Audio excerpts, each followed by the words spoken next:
Hey, this is Dylan Levi King.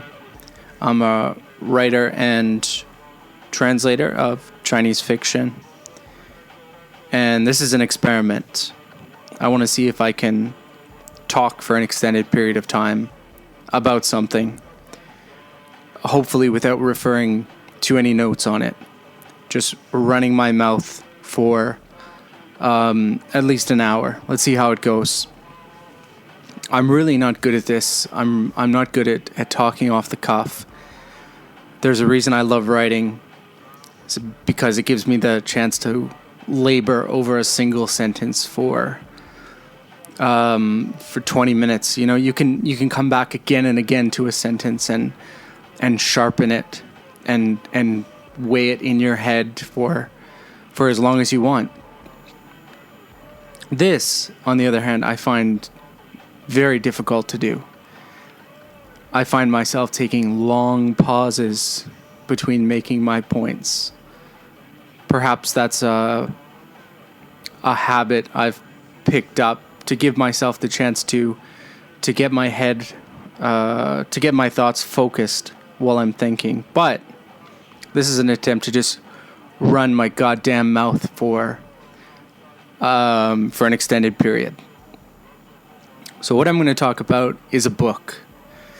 I'm going to tell you why I love it and hopefully make the case for why it's should be considered one of the most important works of at least the second half of the 20th century's literature. The book is called Abandoned Capital. It's also called Ruined City. It's also called Defunct Capital. In Chinese, it's called Fei Du. Any of those translations work just fine. There's sort of you could disagree about whether he's referring to Fei just means wrecked, something obsolete, something garbage, something that's been abandoned, and Du means it's usually used in the compound like Shoudu, meaning capital city.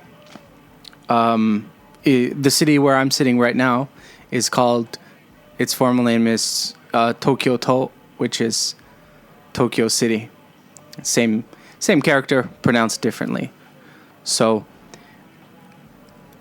I will go with the convention that Mr. Howard Goldblatt, the official translator of the book, has set and call it Ruined City.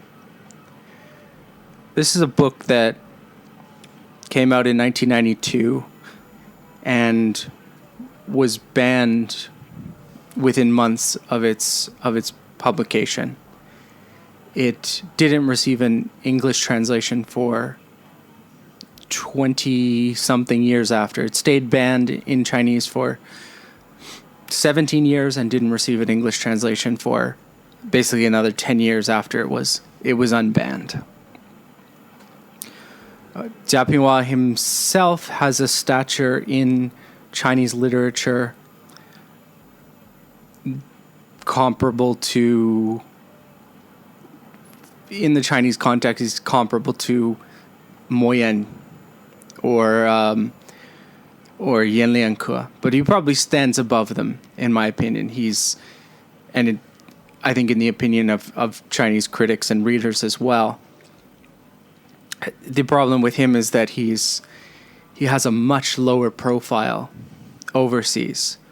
There's a very high chance that even if you have read somewhat extensively in translated Chinese fiction, there's even a chance if you can read Chinese fiction in the original that you've never read one of his works. He produces very thick, weighty books that are very resistant to translation, let's say.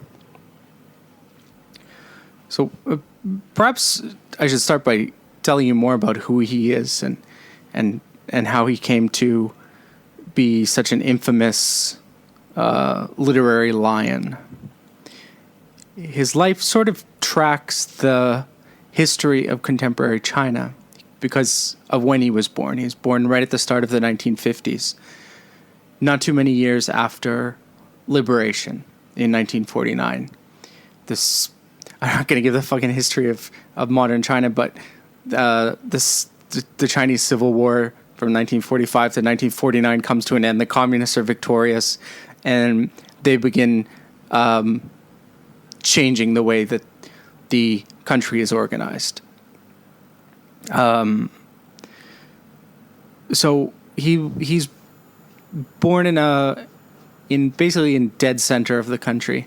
If you imagine China, that big chicken shape thing, he's sort of right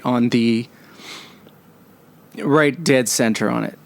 If you know where Xi'an is, if you got in a car and drove, let's say 3 hours south towards the Henan border, if my geography is correct, you would be at his hometown in the south,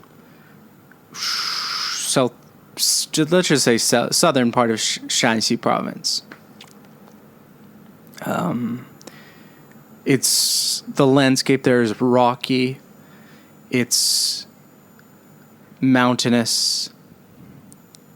There's sort of sparse forest. It's quite an unforgiving place to try to make a living as a farmer, but many people do, and that's basically what sort of stock he comes from. His father was a teacher, so even before the communists came to power and started fooling around with education and whatnot, Jia's father was away from home for long periods of time. When the political upheaval started, Jia Pingwa's father was sent away. He was gone for basically 10 years. So basically for most of Jia Pingwa's adolescence. But Jia Pingwa sort of received a triple education. His father was sent away, but there were still books in the house. His mother had refused to sell them, so he had those books to read and occasionally, the education from his father, and also the education in the village. So like in the village language, Jia Pingwa to this day doesn't speak Mandarin. He doesn't speak the official language of the country. When he goes around, he travels with an interpreter who basically translates what he says in his Shanxi local dialect into standard Mandarin. He can go on TV and do a TV interview, and somebody with a sharp ear can pick up what he's saying, especially when he makes an effort to speak in a more Mandarin influenced version of his dialect. But he still is clings to that local language. And then the third part of that education was a socialist revolutionary education, which everyone was learning at the time. So with kind of political upheaval in the countryside, Jia Pingwa's father sent away. The best bet for the young Jia Pingwa was to leave home and go work on a production brigade. It was basically at the height of the Cultural Revolution. So there's not even any guarantee that schools will be operating. Even if he somehow was got to a university, there's no telling if it would still be operating, because at that time all those Red Guards, they started on the campuses of the elite schools and basically went out from there. So for a time the schools were basically closed or were completely chaotic. And there was also no university entrance exam as there is now, and as there was after 1978. So he's on a production brigade. He's building a dam. One problem in that part of the country, obviously very dry, rocky, mountainous place, is having enough water to irrigate crops. So that's the project he was working on there. And while he was there, he came to the attention of the local cadres, who saw in him somebody who was very good with writing. You know, when you see films of that era, whether documentary films or the Cultural Revolution films made by Jiang and the Gang of Four, you see every flat surface is covered in written material. It might be the so-called big character posters, where somebody might be being criticized on them, or it might be the slogans, like in agriculture, learn from Dajai, those kind of things. So somebody had to write them, and often it was found to be Jia Pingwa. He was good with a brush, and he was good with a turn of phrase. So he was selected by the cadres on the production brigade to be sent to university. The universities by that time had sort of returned to some degree of normalcy. This was in the early 1970s. All of those rowdy Red Guards in the city had been sent down to the countryside. Probably we'll get back to that later, but all those people who became elites later, because they were at those elite schools, were down in the countryside fooling around. And meantime, Mr. Jia Pingwa was sent from the countryside to the city, sort of the opposite path. So he joins the Chinese department at Northwest University in Xi'an and starts writing. At that time, there were very, very strict controls on culture. It's even more so than in the 1950s and the 1960s, because this was China. Even though the madness of the Cultural Revolution and the beatings and the Red Guards fighting in the streets had peaked, Jiang Qing and the Gang of Four were still very much committed to carrying out a cultural revolution. So what that meant was, in theory, was that you could have a country completely operating under socialist rules, the socialist mode of production. But there was always the chance of a counter-revolutionary movement. That's why all the films and the literature of the 1970s is so concerned with class enemies and rooting out the so-called capitalist roaders, the people who were taking their leadership position in the commune and cutting deals on the side, or people who were going to sell out the country to the Soviet revisionists. This was after the Sino-Soviets split, when Khrushchev had criticized Stalin.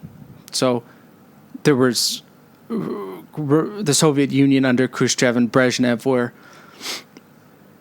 basically seen as revisionist, taking the capitalist road, betraying the true socialism.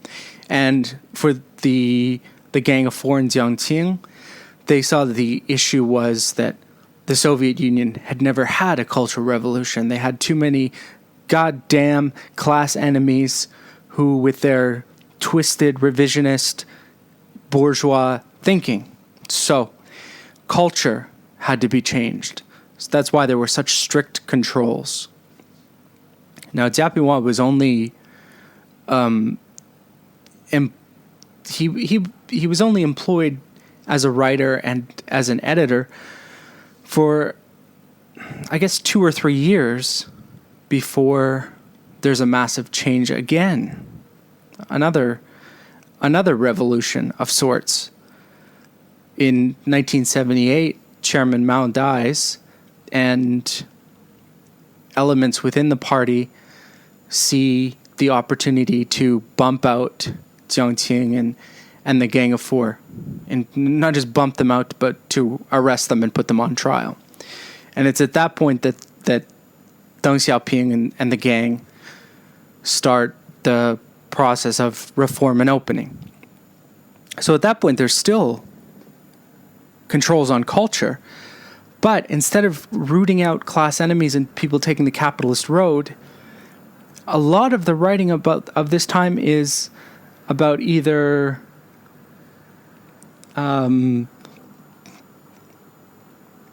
exposing the crimes of the Gang of Four, or sort of identifying those same people who are taking the capitalist road, but kind of spinning it differently.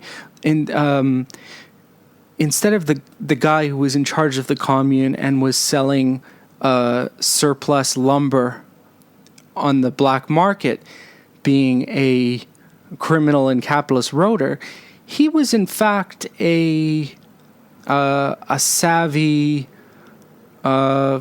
forerunner of reform and opening. He was just trying to help the commune.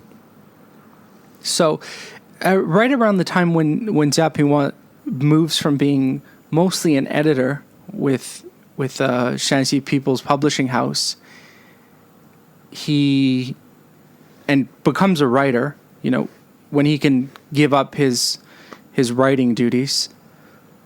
You have to remember, this is sort of like a Soviet literary bureaucracy. Everybody's on the government's payroll. Every editor and every artist in the country is on the state's payroll. So he's just sort of transferred from being an editor to being a writer at that point because he's shown promise. So just as that is happening, he's writing stories with a reformist theme. Now, it's good for us who read his stories now that he wasn't very good at any of this. He wasn't very good at keeping that political line. So that makes his stories from even before 1978, and especially the stories after 1978, still interesting, because he was quite ambivalent. He was concerned with other things. So he ran into some political trouble in the early 1980s because of that. Through the 1980s, even though the reformers have taken power, there's still a conservative leftist element who would like to drag China back. They are very much concerned about debating with the reformers these sorts of theoretical concerns that basically faded completely from our consciousness now, like the concept of socialist alienation. Can you have alienation in a socialist country? Can a worker be alienated from their labor in a socialist country? Or humanism. What part does humanism play in a socialist system? What does humanism mean to the communist masses? And there was the idea of a spiritual pollution as well. The idea that reform and opening and tossing in these market elements was contributing to some sort of a moral decline. So Jia Pingwa was sort of swept up in that. In this case, it was sort of both sides, the left and the right, the conservative left and the reformist right, taking part in this, sort of an echoing previous mass campaigns, kind of like the Cultural Revolution or the anti-rightist campaign of the 1950s, but just sort of a way to root out people who were not quite buying into the program. But after that, he got through it somehow. And luckily there was sort of a relaxing of what you could write about. At this time, you have a lot of writers turning to their roots. You have the roots-seeking movement, the Xuangen movement. It's sort of a challenge to the grand narrative of a central Chinese nation. You have writers like Han Xiaogong and Mo Yan going back to their roots and looking for sort of an alternative homeland, sort of the native place contrasted with the nation, the Chinese nation. So Jia is sort of involved in that to some extent as well, especially with his first novel he publishes, which is called Shangzhou. The name of his home area. And that's sort of that book is sort of the start of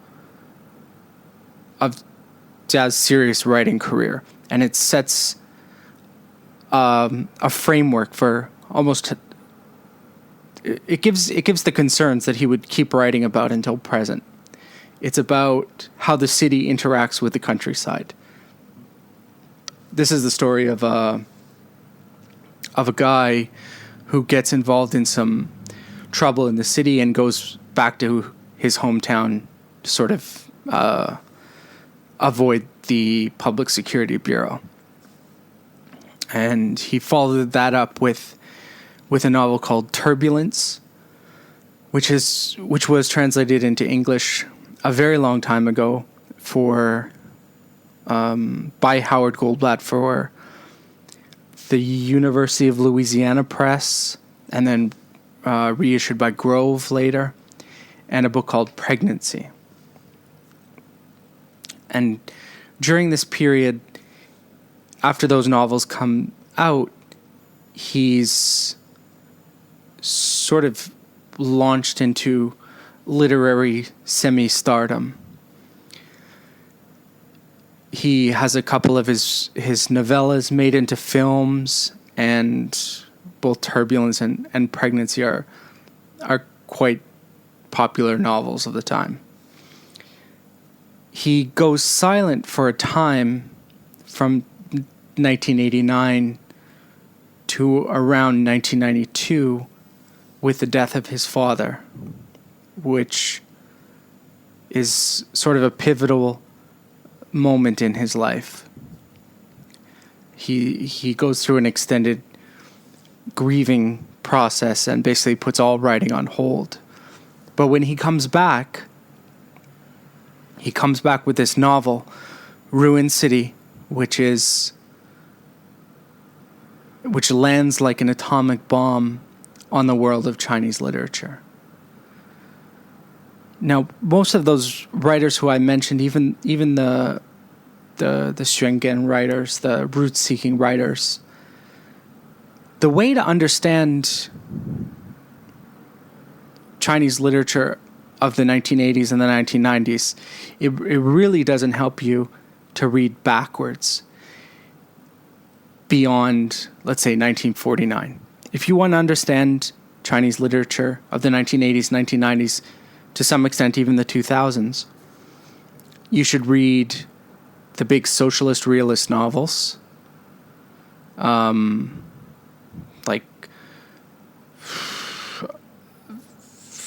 any books by like Zhou Libo or somebody like that, or even that Dingling book. And then, most importantly, you should read big, heavy novels from France and England of the 19th century, and Russia, too, to some extent. So read Zhou Libo, and then read like Zola, and read Hardy, and Dostoevsky, and to some extent Japanese writers like Akutagawa or people like that. It's from those novels that the forms of modern Chinese literature come from. Modern Chinese novels so closely resemble books like Jude the Obscure. You know, when you read Jude the Obscure, it almost it looks like a Chinese novel. It has too many characters. It rambles on and on. And then probably read Marquez too, and magical realism. Those are the key books. But Jia Pingwa doesn't fuck with that stuff at all.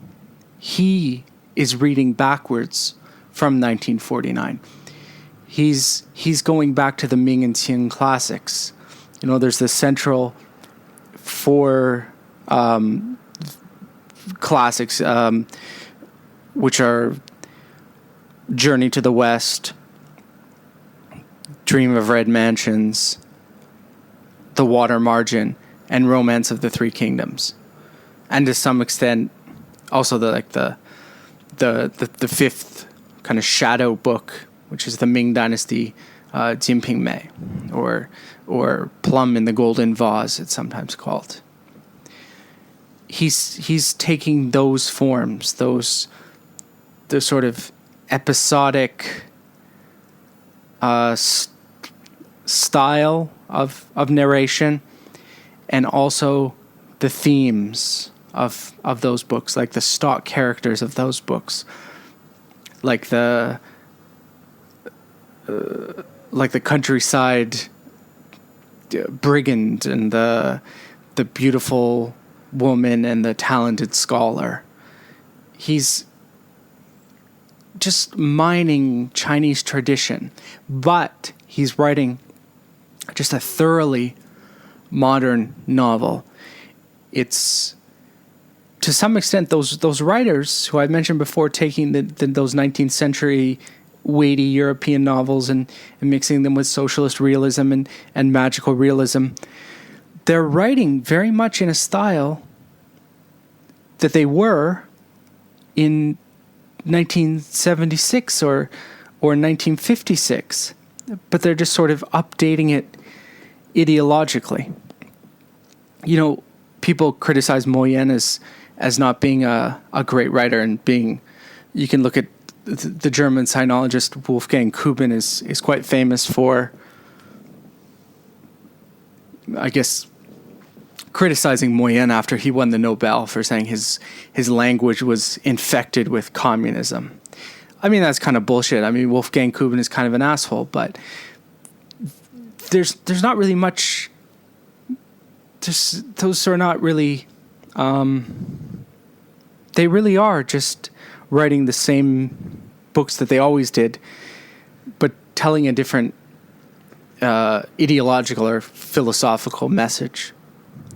So, I mean, if you compare Jia Pingwa, to anybody, you want to look at what went on in Taiwan in that time.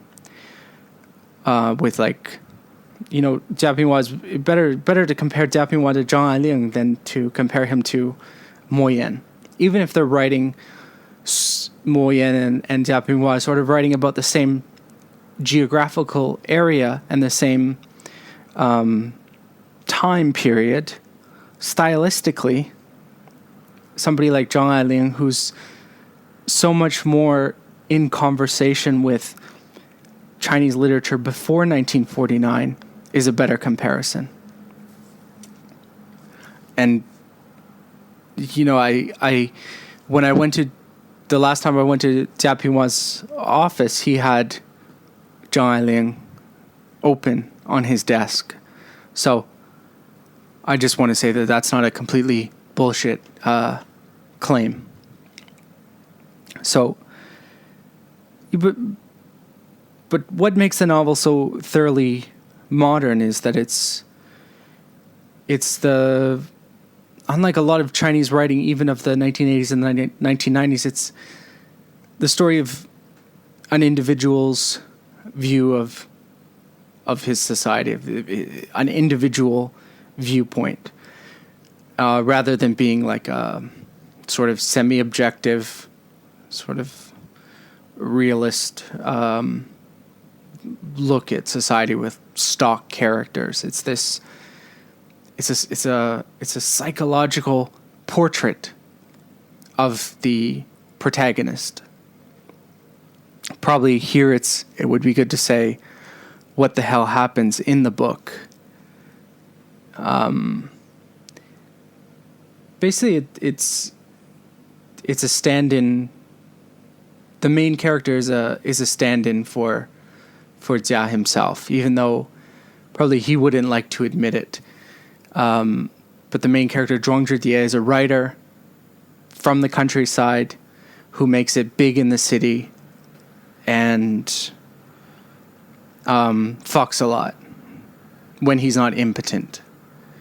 He has a shrewish wife called Niu Yueqing, and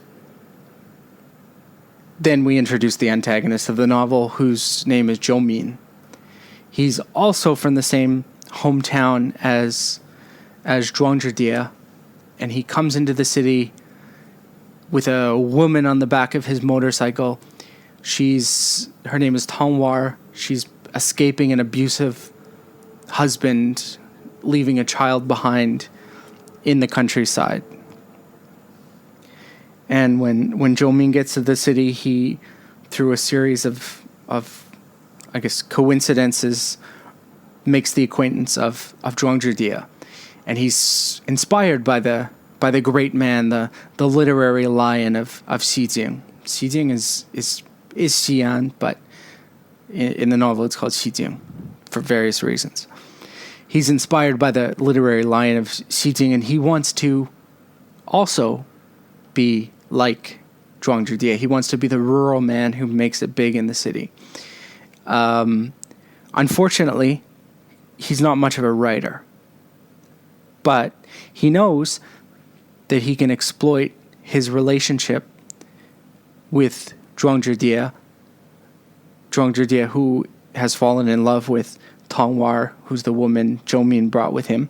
He can exploit his relationship with Zhuang Zhijie and the other figures of literary Xijing, all the artists and the editors and the calligraphers that he's met along the way. And he does just that. He writes a tell-all about Zhuang Zhijie. He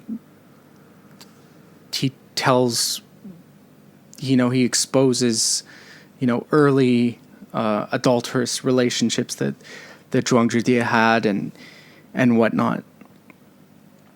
And the novel ends with Zhuang Zhijie and basically being forced out of the city. It's very tough to sum up the plot. It's as I said, it's very much in that taking the style of traditional storytelling and those Ming and Qing dynasty novels, those episodic tales. So you can, if I ask somebody what's the plot of Journey to the West, they would say, well, there's a monkey and he's freed by a monk, and the monk needs his help to get to the Western lands to get the sutras from the Buddha. There's also a horse that's a dragon that's helping them, and that other guy who has skulls around his neck, and there's also a pig, and they go to get the sutras. But that would feel like a pamphlet, but Journey to the West sprawls for much more than a pamphlet's length.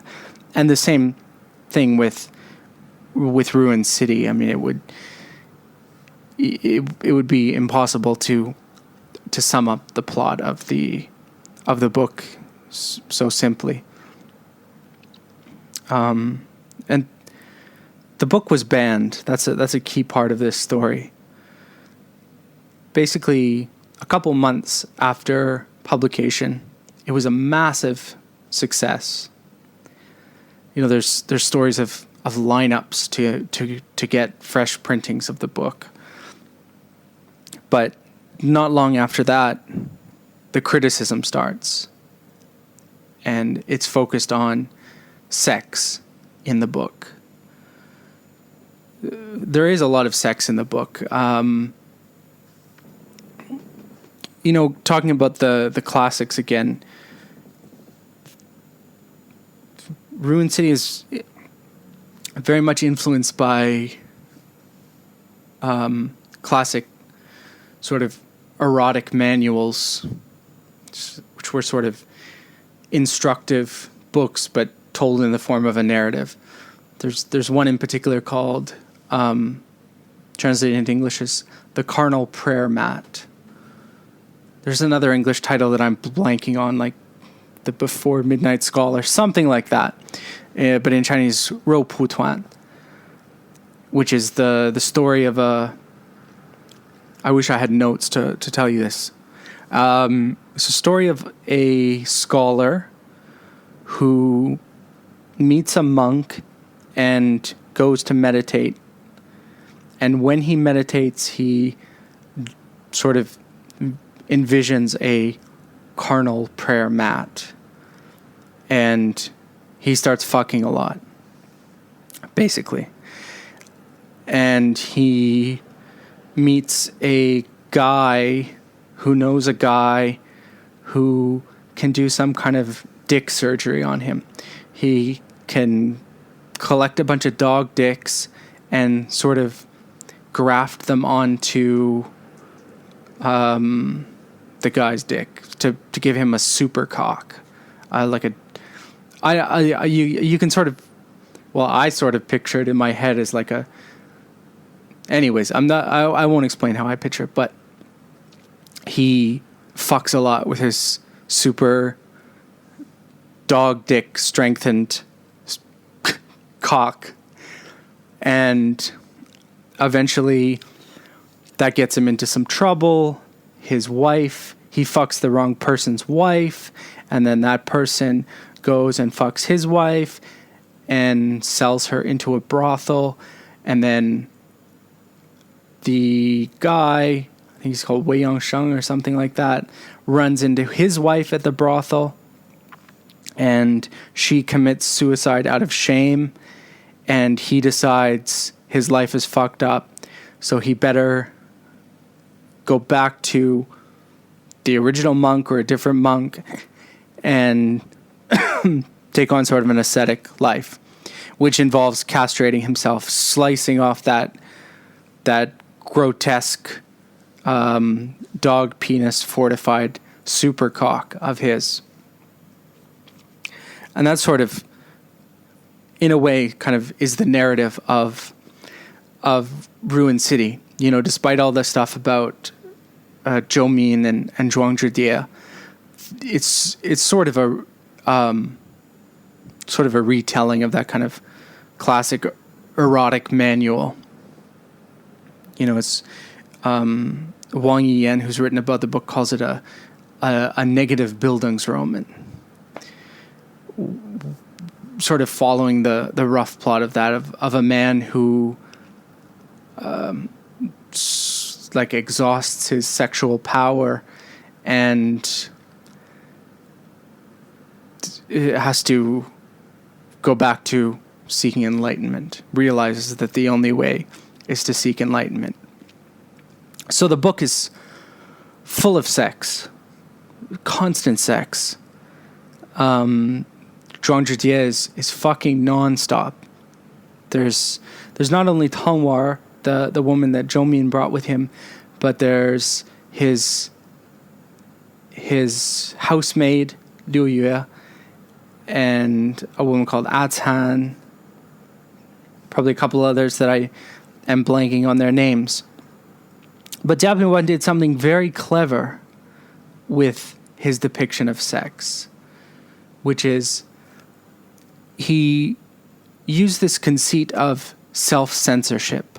So what he would do is he would start writing the sex and then break. And here I'm actually referring to Howard Goldblatt's translation. He would write, the author has deleted 213 words. So let me read Let me read here. It says, Zhuang stared at the mole on the left side of her buttocks. He was panting too hard to speak. She stopped and took off her shoes and silk stockings. Then break. The author has deleted 213 words. Then we return to the narrative. He watched her squirm through drunken eyes. His lips twitched, his eyes rolled back, and he cried out, and break. The author has deleted 50 words. When he finished dressing, she was still curled up, as if dead, so he went over and laid her out straight before sitting down across from the bed to smoke a cigarette and feast his eyes on the alluring sleeping figure. So this is brilliant for a number of reasons.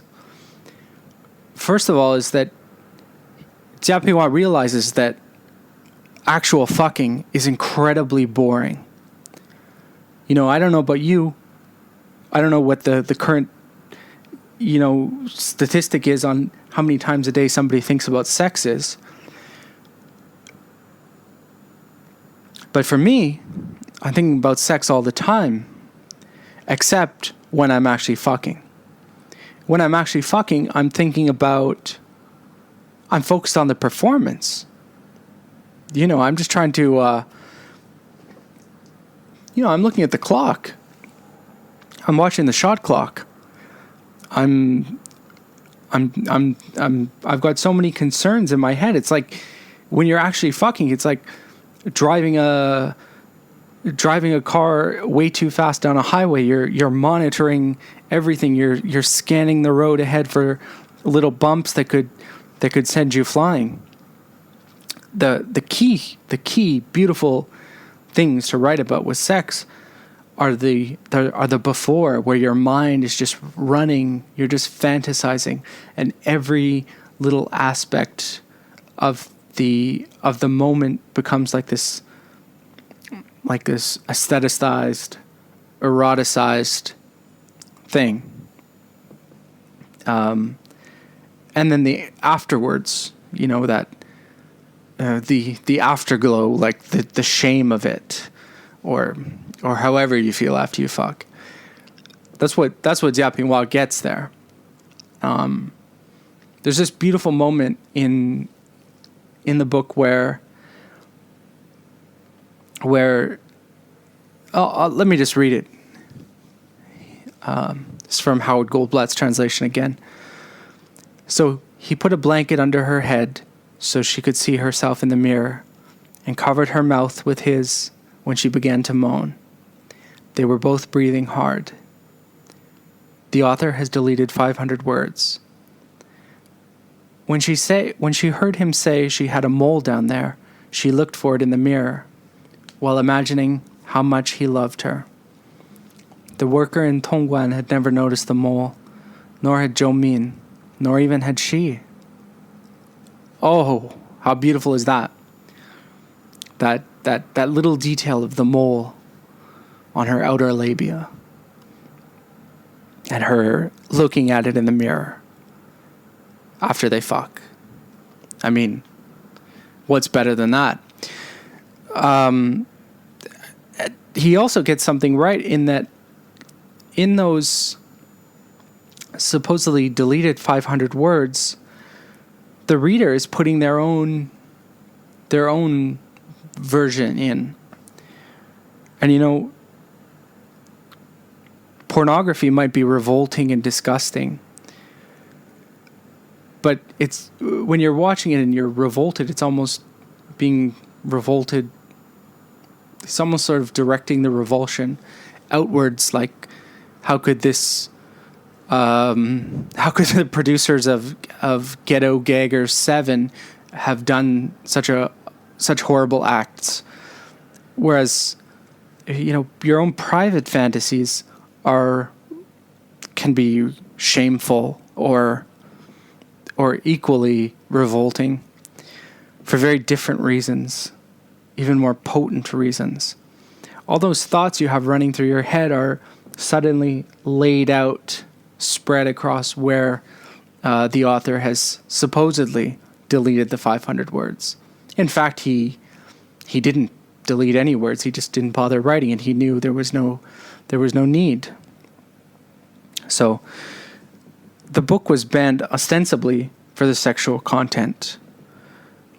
But that conceit of supposedly self-censoring, it does a couple things. It sort of pokes fun at the fact that there is censorship. It sort of draws attention to censorship and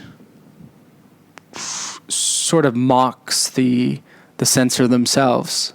So I mean, that had to have annoyed the people who were in charge of looking into those sorts of things. And also, I mean, ostensibly about sex, but the novel itself also gets into official corruption. The book starts with a new mayor coming to the city who is going to completely remake it, and this is completely accurate. The way that Xi'an was rebuilt rebuilt to take down all of its authentic culture and replace it with something new. I mean, I'll read again from the start of the novel. The mayor wasted no time in seeking appropriations from the central government. At the same time, he was amassing local funding in support of a project of unprecedented scope. It included refurbishing the city wall, dredging the moat around it, and building an amusement park, rich in local color, on the banks of the moat. He also rebuilt 3 city avenues. One with Tang Dynasty architecture was designed for the sale of books, arts, and porcelain. On a second avenue, styled after the Song Dynasty, local and provincial snacks were sold. Local handicrafts, folk art, and specialty products were available on the third avenue, which boasted a mixture of Ming and Qing architecture. Unfortunately, the influx of outsiders introduced by the tourism industry had a negative impact on public safety, and people began referring to Xizing as a city of thieves, drug dealers, and prostitutes. This development bred a new form of disquiet among the local population. So, when the unkempt old man appeared to entertain people with his doggerel, he was followed by a ragtag crowd of idlers who shouted encouragingly, "Another verse! Give us another one!" And so he did. 2, in fact. If I say you're all right, whether you are or not. If I say you're not all right, even if you are. His listeners clapped their approval.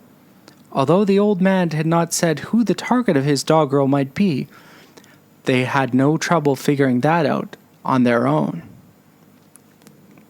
And this novel is sort of the same way. Although Jia Pingwa doesn't say who the target of his criticism is, nobody has any trouble figuring out who it might be. And some of those targets of criticism are probably lost to time or have not been relevant in 30 years, but the book also sort of functions as some people like Wang Yiyan, who's written a whole monograph on Jia Pingwa, has claimed as a national allegory, with Xi'an, the ancient capital, sort of representing the country as a whole, brought low by marketization. And especially you can see that in the portrait of the artist. The portrait of the artist as a young entrepreneur, I guess. Because there was still that Soviet literary bureaucracy that I mentioned, where every artist was on the payroll.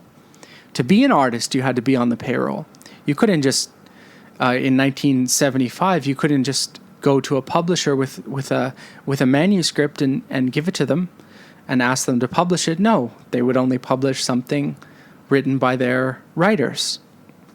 But what happens after 1978 is this Soviet literary bureaucracy remains in place and remains in place to this day, but you can't make any fucking money. And you can't really have much freedom. Now, the problem with when I say freedom is not really a repressive authoritarian problem, but you just you can't write what you'd like to write. So let's say you graduate from the Chinese Department of Northwest University now and enter some publishing house. You're stuck in that low-level position, and nobody's looking for you to write a novel. They're looking for you to keep doing whatever your job is. The publishing company needs to make money also. So they're not really interested in taking many chances. I mean, we're getting away from what the hell I wanted to talk about. So Jia Pingwa was writing here about all these artists who are forced to become entrepreneurs because there's no way to make money and there's no real, I guess you could say, artistic freedom in the old system. So they make the jump to the new system where they're forced to turn out work that appeals to the broad masses. There was a big debate around this time about the coarsening of art at this time. A lot of, hemming and hawing about how a popular film and literature was absolute shit, and high art, which should have been possible under the beautiful socialist market economy, was not being made because it didn't turn a profit. So that's sort of what Zia's talking about. He writes a lot about calligraphers who make money from going from restaurant to restaurant, getting their work put up. And it's funny when you go to Xi'an now, as soon as you land at the airport, you'll start seeing Jia Pingwa's calligraphy, and you'll see it everywhere you go. You'll go to like a restaurant and you'll see it up there. See it on some poster at a bus stop. When you go to visit a publishing house, his calligraphy is there. And then when you fly out of the airport, it'll be up in the VIP lounge. So Jia Pingwa sort of is very clearly a Zhuangzhi stand-in. Okay, so that's sort of my brief pitch on why the book is so important, of why it's so singular by taking those comparatively ancient elements and molding them into a modern novel. By writing this individual portrait of society that's again so singular in Chinese literature, and a book that's so stylistically unique in Chinese literature and world literature in general. And also the element of sex, which is, I hope I've made the case that this is an important novel, but it's also an amazing piece of pornography, which is why I was interested in it to begin with.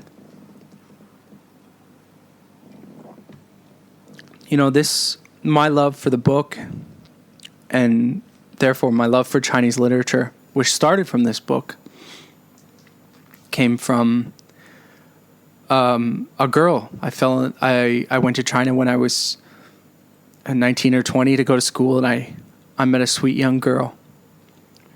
She wasn't much of a reader. As far as I know, she's probably better read than I am.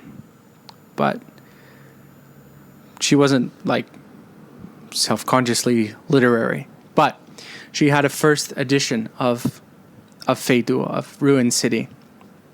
You know, I said the book was banned, but because it sold millions of copies, and because it was bootlegged so extensively, because it was so infamous, there was no problem in finding a copy. To return to the ban for a second, the real problem was that you couldn't talk about Jia Pingwa. You couldn't write a review of the book. You couldn't like write a feature on Jia Pingwa when his next novels came out after Ruined City, even though if Ruined City hadn't come out and he had gone straight to those novels, they would have been classic, important works, and he probably would have won the fucking Nobel rather than Moyen. It had this big chilling effect, but you could always find the book. She had a first edition copy or a very convincing bootleg of it. I remember she, you know, basically when you're 19 and you fall in love for the first time, basically a huge amount of your relationship is taken up with just having sex in different places and different ways, etc. So this book was sort of functioned like a manual of sorts. I remember the first part she read to me ever was this part where I'll read it to you now. Let's see if I can find it in the book. So this is Zhuang Zhidie and his housemaid Liu Yue. He comes into the room and he sees her lying on her back. Now, before I say this, I'll say the Howard Goldblatt translation is so unsatisfying because he's such a. I think I don't know if it was his age or his approach to Chinese, but he adds in all sort of kind of medical sanitized language. You know, like there's a part in here where he refers to her special place when the Chinese just says her slit. I mean, probably he was maybe too grossed out to put that in, but it is kind of a gross book, and he sort of, you know, I digressing here again, but you know, there's the rapper Nas. He's famous for disgusting sex raps that make him sound like he's never had sex before. He has a line like how he's gonna squeeze a girl's nipples like he's popping pimples. I don't know. Go listen to the classic Uchi Wally, featuring the Bravehearts for more of that. But he's completely disgusting. But it's disgusting in a very interesting way, and Jia Pingwa is also disgusting in a very interesting way that Howard Goldblatt doesn't quite catch in his translation. He's always adding extra words that don't need to be there, and he's sort of always cleaning it up on the fly in a way that sucks. So I wanted to say that before reading his translation here. So Zhuang Zhidie walked in on Liu Yue, who's asleep on the bed. He called out to her, but got no response. So he went to her bedroom. She was lying on her back. A button on her open blouse had been sewn on, but she hadn't time to cut off the thread on the needle. The skin below her bra looked fair and tender. Zhuang laughed and, unable to resist, unhooked her bra, untied her skirt, so he could quietly feast on her pretty body. The author has deleted 38 words. Afraid that he might wake her, he rubbed a plum gently on that special place, and to his surprise, it opened up to catch the plum, presenting a remarkable sight. Laughing silently, He gently backed out of the room to resume his writing in his study and promptly forgot about it. Now later she realizes, a couple of pages later, she wakes up and realizes that her blouse was unbuttoned and she wasn't wearing her bra and skirt. A stuffed up sensation down below caught her attention. She shrieked, and that reminded Zhuang of what he had done earlier. He shut the door and walked over. "You're so bad, Zhuang Laoshi." "What's Laoshi done now?" He feigned ignorance. Liu Yue, what have you put down there? Trying to pickle a plum?" "That's right," she said. "A plum and sugar water. Want some?" He went up and pressed her down to retrieve the plum, but he had to part her labia to get to it. "It's not clean," she said when he was about to put it in his mouth. "Every part of Liu Yue's body is clean." He took a bite before she snatched the remaining piece and put it in her mouth. They giggled. I mean, just imagine you're 19 years old, laying in the bed in your shitty 6-story walk-up with a pretty girl, and she reads that to you. Oh, whoa, you can only imagine. I hope you've been there before. Maybe not with this book in particular, but it did function as sort of pornography at that time. And I was fascinated, as a young man, a very horny young man who dreamed of becoming a writer. I love those guys like Updike. I fucking loved Updike. And he's gross in the same way that Nas and Jia Pingwa are gross. Like those sorts of men who probably can't fuck, but are really good at fantasizing and like aestheticizing and eroticizing everything. Me, I'm the opposite. I couldn't capture the erotic moment, but amazing at fucking. So the book fascinated me, and I couldn't even read it at the time. She would sort of give an extemporaneous translation to me as she read parts of it. And this is the book that made me want to become a translator. Because, well, not that I wanted to become a translator, I just wanted to translate this book in particular. I wanted it like as a private literature, a private pornographic literature. So eventually we would sit down together and try our hand at doing it. Like she would read her translation and I would transcribe it, and then we would go back through it together, double checking. And at a certain point, I was able to sort of read and say, what exactly does this mean? What this sentence in particular? How does it fit in?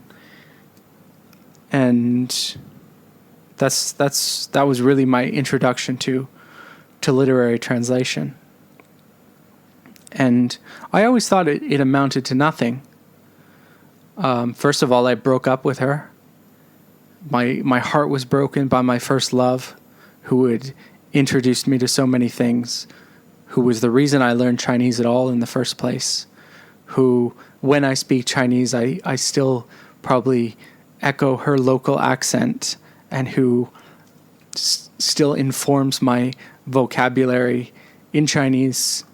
I broke up with her. My heart was broken. But that was the start of something without me knowing it. I took that translation that I had made with her and started sending it around to people. I thought that's how you got a book translated. I thought to myself, Ruined City has never been translated. I should just send my translation to publishing companies and see if they'll put it out. Not knowing anything of all the fucking bullshit that's involved with getting a translation published with rights and funding.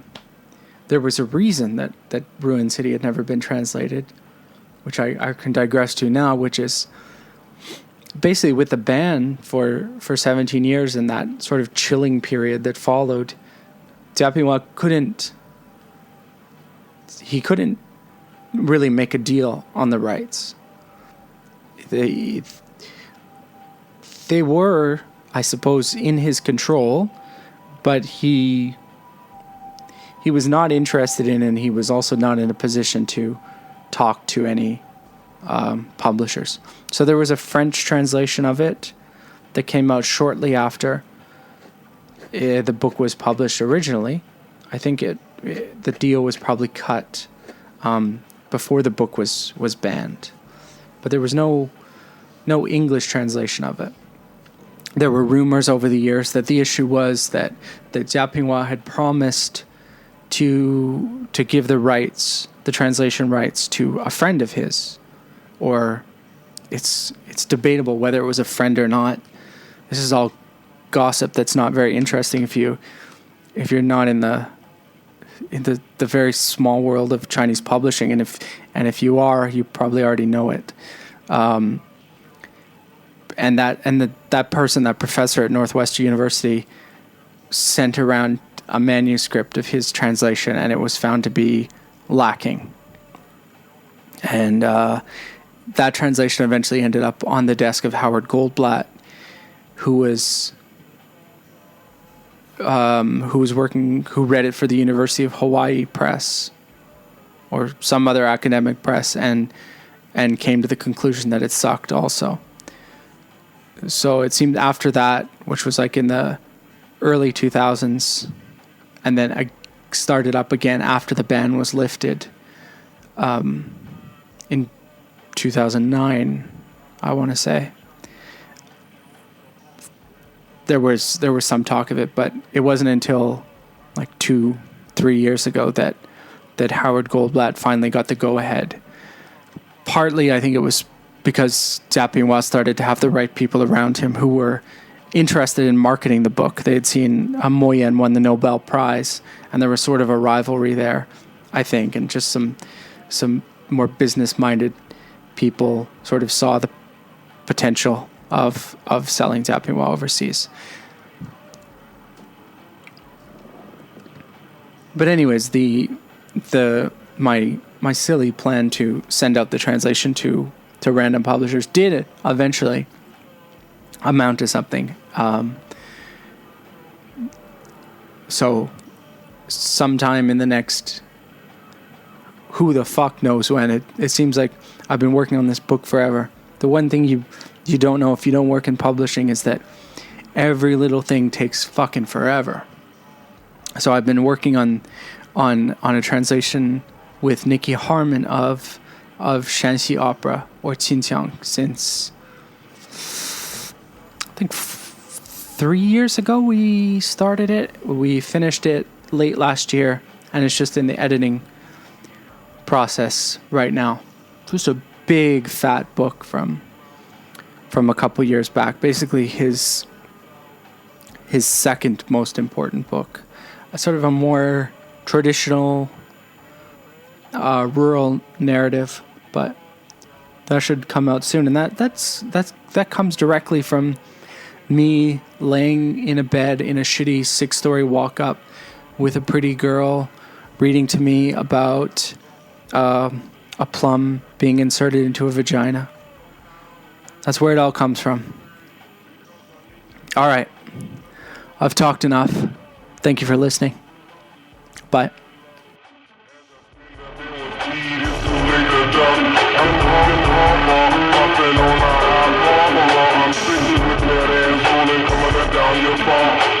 I'm